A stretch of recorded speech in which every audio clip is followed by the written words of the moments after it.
Bonjour les amis. J'espère que personne ne m'a suivi. Je me cache toujours ici pour lire tranquillement les lettres que m'envoie mon grand ami Dakota. C'est un guerrier Sioux et une amitié avec les Indiens est très mal vue de nos jours. C'est pourquoi vaut mieux que je reste discret. Moi, je traduis en secret la Bible dans la langue des Sioux. Tout le monde n'a-t-il pas le droit de lire la bonne nouvelle dans un langage qu'il comprend? J'envoie à mon ami des traductions de passages bibliques. Lui, il m'en donne ses impressions. J'apprécie les questions qu'il se pose. C'est toujours très enrichissant. J'ai hâte de vous partager ce qu'il a à dire sur les passages des chapitres 12 et 15 du livre de la Genèse que je lui ai envoyé. Je ne vais quand même pas tout garder pour moi. Alors, à lui la parole.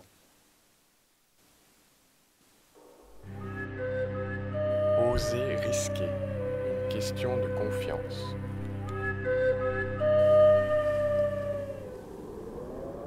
How, Schlappy?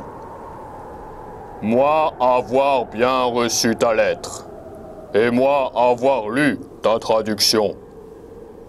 Laisse-moi te dire que grand esprit, que toi et les autres visages pâles appelés Dieu, doit beaucoup s'ennuyer là-haut, dans les étoiles.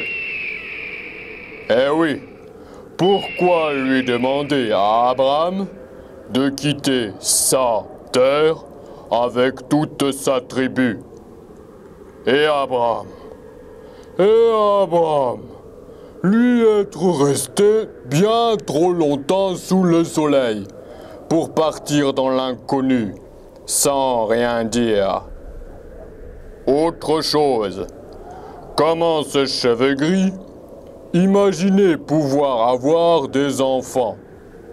Lui probablement tombé d'un cheval quand être petit, comme mon ami vent dans la tête. Il faut que toi m'expliques.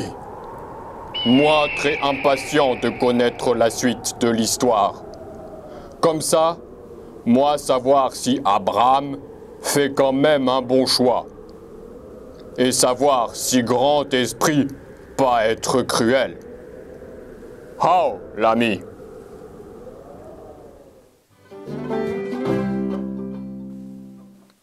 Oh, Dakota.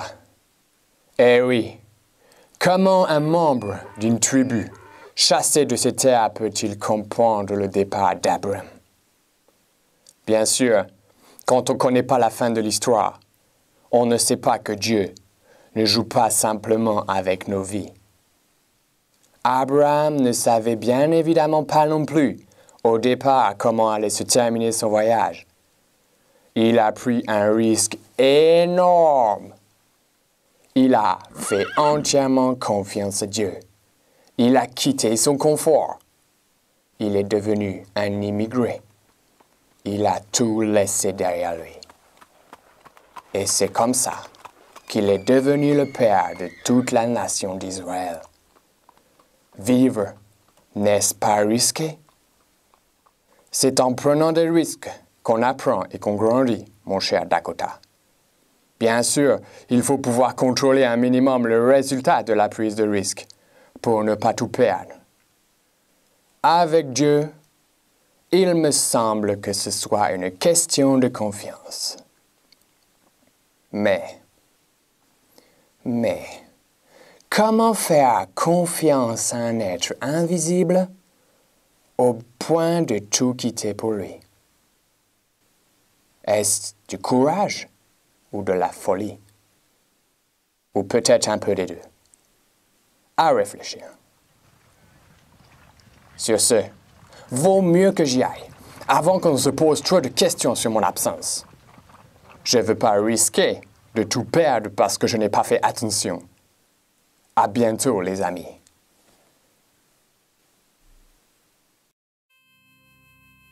Vous voulez en découvrir plus sur les questionnements de Dakota et Schlappi?